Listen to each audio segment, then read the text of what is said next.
Olá pessoal, tudo bem com vocês? Sejam muito bem-vindos a mais um conteúdo aqui do nosso canal e hoje falando sobre o XPML11, porque saíram notícias importantes durante a semana falando que o XPML acabou desistindo aí de algumas aquisições e ao mesmo tempo, como nós já podemos ver aqui no gráfico, só nesse mês ele caiu 2,75.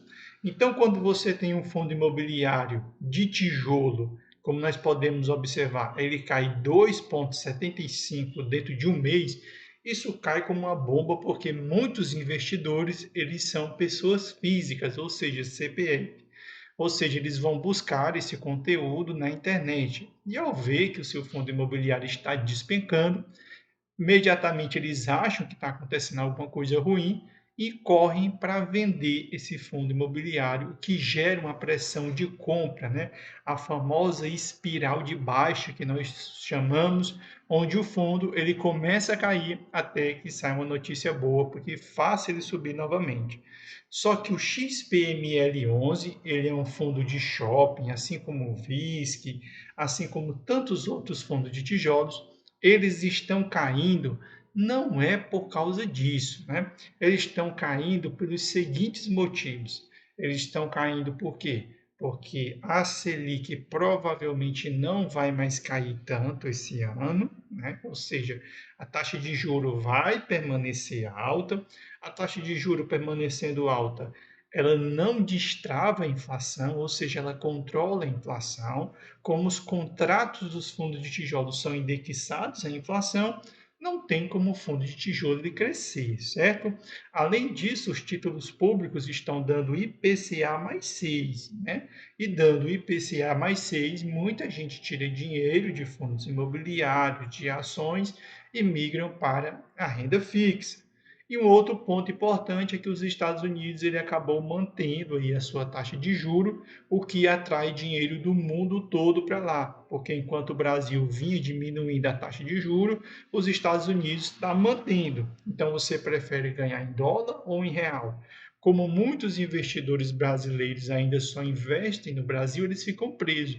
Mas quem tem dinheiro mesmo, tanto investidores estrangeiros como investidores brasileiros, eles acabam migrando agora o seu dinheiro ainda mais para os Estados Unidos. A maior prova é que nós tivemos aí bilhões saindo da bolsa, o que derrubou o Ibovespa. O Ibovespa tinha passado 130 mil pontos, acabou batendo aí 120 mil pontos e vai cair mais. Por quê? Porque nós estamos num ano de eleição, num ano de eleição principalmente municipal, e não dá para você controlar gastos em eleições municipais. Por quê? Porque o candidato da situação, ele vai evidentemente abrir a máquina do dinheiro para conseguir uma reeleição. E isso acontece tanto na capital e no interior, vocês sabem que é festa, né? No interior, aí que o prefeito, junto com os seus apoiadores, né, compram voto e aquela bagunça toda que acontece. Então, esse ano dificilmente nós temos controle das contas públicas e aí também nós temos a questão aí do Rio Grande do Sul, que querendo ou não, vai impactar. Por quê? Porque precisa de dinheiro para investir na reconstrução daquela região ali que está destruída. Então, qual é o cenário que nós nos encontramos agora? Para o negócio melhorar aqui no Brasil, ou seja, os fundos imobiliários, principalmente de tijolos, começarem a se dar bem, é só a Selic caindo. E para a Selic cair, o que, é que nós precisamos para a Selic cair? Os Estados Unidos baixar a sua taxa de juros, nós precisamos que o governo controle as suas contas públicas. E nós sabemos que isso não vai acontecer até o final do ano, né? Então, isso trava os fundos de tijolos, eles acabam caindo, de forma que o XPML, embora seja um fundo muito bom, ele não caiu somente nesses 30 dias, mas ele já vem aí, né, caindo já uns 6 meses, né, porque ele vinha andando de lado. Mas agora ele caiu para valer.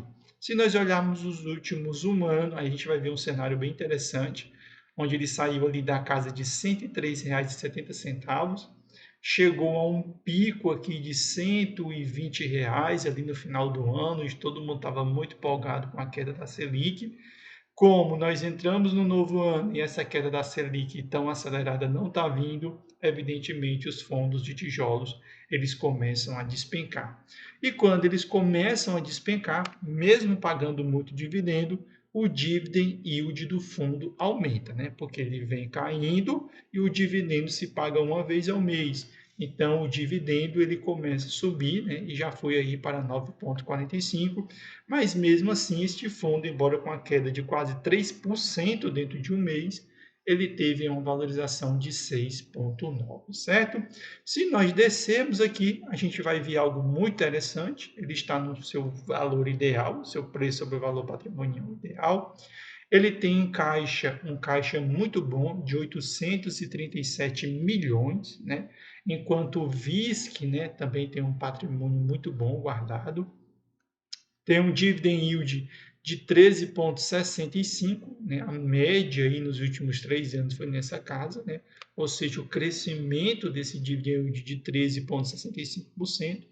As cotações não subiram tanto, né? 1,96, porque ela acabou caindo, e é um dos únicos fundos de base 100 que tem que se aproximar daí de 500 mil de cotistas, certo?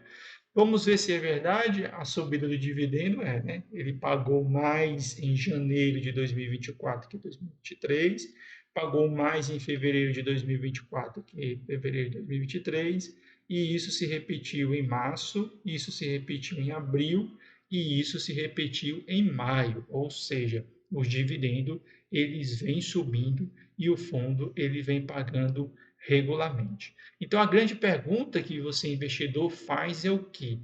Será se vale a pena comprar? Aí você vai fazer a seguinte análise. Primeiro, ele está desbalanceado na sua carteira, ou seja, na porcentagem que você colocou para shoppings aí de fundo de shopping, né? Vamos supor que você reservou 10% da sua carteira para investir nesse tipo de fundo de shopping. Se você está com 13% da sua carteira nele, então é interessante você não entrar nele, né? Porque aí já está desbalanceando a sua carteira. Agora, se faz um bom tempo que você não compra, né, tipo mais de um ano, e ele acabou ficando para trás, porque você acabou investindo em outros fundos imobiliários, seria interessante você dar uma verificada, ou seja, dar uma olhada se faz sentido comprar. E a grande pergunta que vem, será se eu devo comprar agora? Como nós podemos observar nos últimos 30 dias, ele caiu, batendo R$ 109, bateu e subiu. Agora, essa subida, a grande pergunta que vem é: ela vai se manter? Ela vai seguir andando de lado ou ele vai cair? Aí eu não posso dizer isso para vocês, porque aí seria um exercício de futurologia, né? E bolsa não é exercício de futurologia, embora muitos queiram fazer esse tipo de coisa, certo? Então, no atual cenário, eu acho que é possível ele cair ainda mais um pouco por causa do cenário que nós nos encontramos, certo? Então, se eu fosse investir, eu aguardaria mais um pouco, certo? Pode acontecer dele se recuperar rapidamente e você perder a oportunidade? Pode, mas o mais provável no atual momento é que ele caia, certo? Porque como nós podemos observar, ele nos últimos 6 meses ele está numa rota de queda, certo? Nós olhamos os últimos um ano, ele vem aqui se aproximando da sua cotação, da sua segunda cotação mínima, né? Porque a primeira foi nessa região, depois veio nessa dos 108, 109 reais e depois voltou novamente, né? Então, vamos ficar de olho. Se ele baixar do 109, não, aí é uma ótima oportunidade de entrada, certo? Mas só é notícia boa? Não. Tem uma coisa aqui que eu preciso mostrar para vocês, certo? O XPML, ele é um excelente fundo. Se você comprar, você não tem dor de cabeça, porque ele é muito bom. A cotação dele sobe, a cotação dele cai, mas o rendimento dele naturalmente vem aumentando ao longo do tempo. São shoppings bem localizados, diversificados, ou seja, aquele famoso fundo de shopping que você compra, deixa lá na carteira e você não vai ter dor de cabeça, ou seja, você não vai abrir lá e ter uma queda violenta, tipo essa. Ah, mas eu abri e vi uma queda de 2,75. Isso é normal, porque não é só o XPML que está caindo, não. Todos os ativos da bolsa estão caindo, todos os fundos imobiliários estão caindo. E o XPMOL, ele é um fundo imobiliário. Então, ele vai cair que nem todo mundo. A diferença é que ele não vai cair tanto quanto os outros fundos imobiliários. Só que eu preciso mostrar uma coisa para vocês, certo? Que muitas vezes o pessoal produz conteúdo para vocês sobre fundos imobiliários, aquele negócio bem superficial e às vezes passa algumas coisas despercebidas, certo? Importante aqui, ao longo deste ano de 2024, 15.327, né? Aí você tem que ficar de olho porque esse valor vai sair do caixa de fundo, certo? Para quê? Para fazer amortizações. No próximo ano vai para 23, depois para 28, depois vai para 34, depois vai para 41, depois vai para 48, ou seja, até 2033, né? O fundo tem obrigações, né, a serem pagas aí, né? Ou seja, amortizações a serem feitas, né, devido a alguns CRI que ele pegou, como o CRI Catarina, né, o Shopping Catarina, o CRI para a Cidade Jardim, os 2 CRI que ele adquiriu para o Shopping Bahia.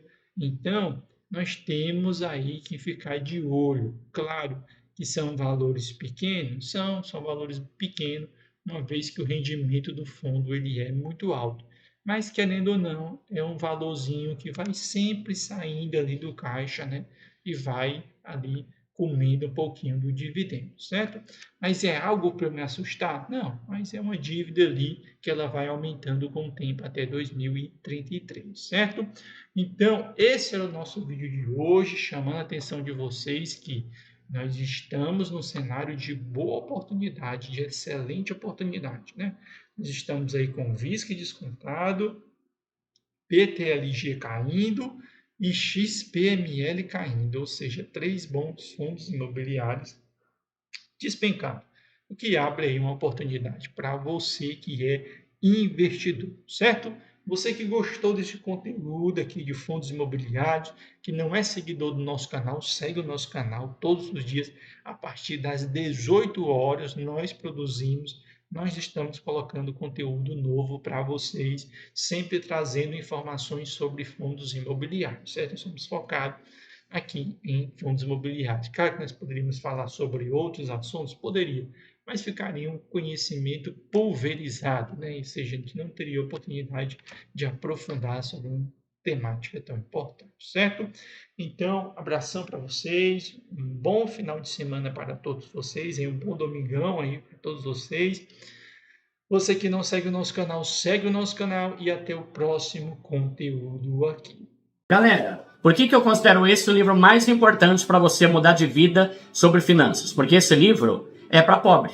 Só esse aqui foi feito essencialmente, exclusivamente para quem é mais pobre. Além de educação financeira, mentalidade, vai ter bom humor, vai ter frase de efeito, vai ter coice de jumento no peito, vai ter um monte de coisa legal. E aqui tem dicas sobre como economizar na energia, mais de 50 ideias para você fazer de renda extra. Esse livro é o ideal para quem nunca estudou sobre finanças na vida, é pobre e quer saber como sair desse buraco.